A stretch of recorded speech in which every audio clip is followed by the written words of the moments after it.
Hey, what's up you guys? It's Ch13. Welcome back to my channel. Thank you guys so much for stopping by and joining me on this adventure. In today's video, we're going to go into chapter 13, part 1 of One of Us is Lying, and I'm really excited about this. We are almost halfway through the book. When we get to chapter 15, we'll be exactly halfway through the book. So let's get right into this. This video may contain sensitive topics and foul language. If you do not wish to continue, please click off of the video now. You have been warned. Chapter 13. Cooper, Friday, October 5th, 3:30 p.m. I pick Lucas up after school and stop by Noni's hospital room before our parents get there. She's been asleep for most of the time we visited all week, but today she's sitting up in bed with the TV remote in hand. This television only gets 3 channels, she complains as Lucas and I hover in the doorway. We might as well be in 1985. And the food is terrible. Excuse me. Lucas, do you have any candy?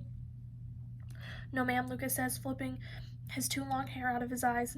Noni turns a hopeful face to me, and I'm struck by how old she looks. I mean, sure, she's well into her 80s, but she's always had so much energy that I never really noticed it.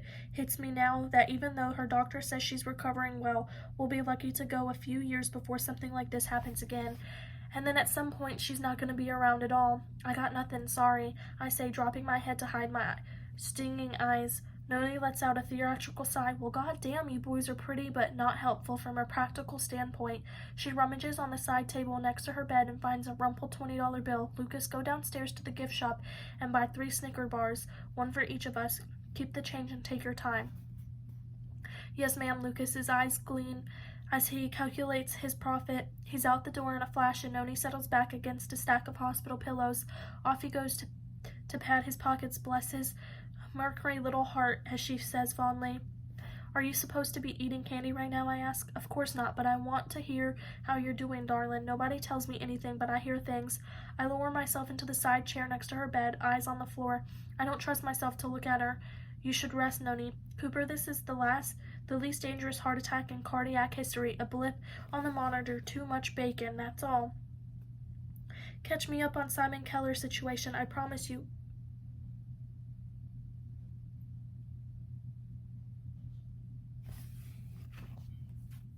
So there was someone in my house. If you watched the last video, it was my dad.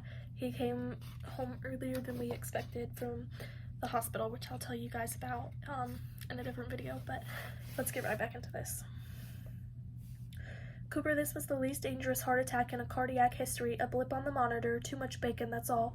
Catch me up on the Simon Keller situation. I promise you it will not cause a relapse. I blink a few times and imagine myself getting ready to throw a slider, straightening my wrist, placing my fingers on the outer portion of the baseball, letting the ball roll off my thumb and index finger. It works. My eyes dry and breathing evens out, and I can finally meet Noni's eyes. It's a goddamn mess.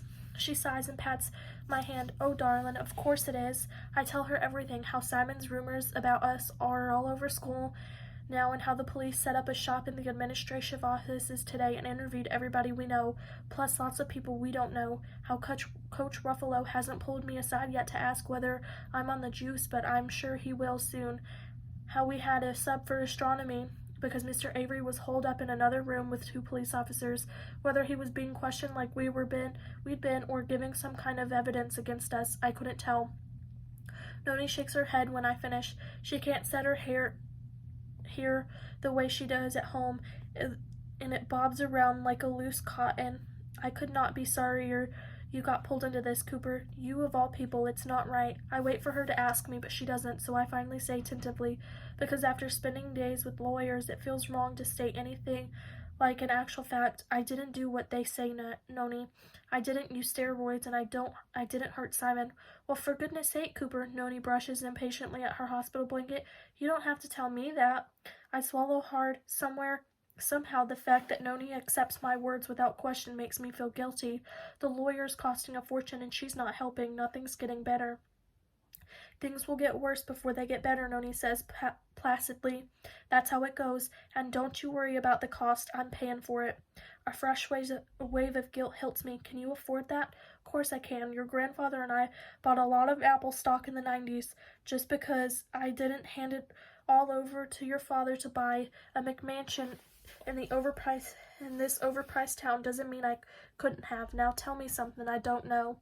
I'm not sure what she means. I could mention how Jake is freezing out Addie and all of our friends are joining in, but that's too depressing. Not much else to tell Noni. How's Keely handling all of this? Like a vine, clingy, I say before I can even stop myself. Then I feel horrible. Keely's been nothing but supportive, and it's not her fault. That makes me feel suffocated. Cooper, Noni takes my hand in both of hers. They're small and light, threaded with thick blue veins. Keely is a beautiful, sweet girl, but if she's not who you love, she's just not, and that's fine. Excuse me. My throat goes dry and I stare at the game show on the screen. Somebody's about to win a new washer/dryer set, and they're pretty happy about it. Noni doesn't say anything else, just keeps holding my hand. I don't know what you mean, I say.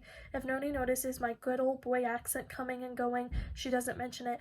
I mean, Cooper Clay, I've been in the room when that girl calls or texts you and you always look like you're trying to escape. Then someone else calls and your face lights up like a Christmas tree. I don't know what's holding you back, darling, but I wish you could stop letting it. It's not fair to you or Keely. She squeezes my hand and releases it.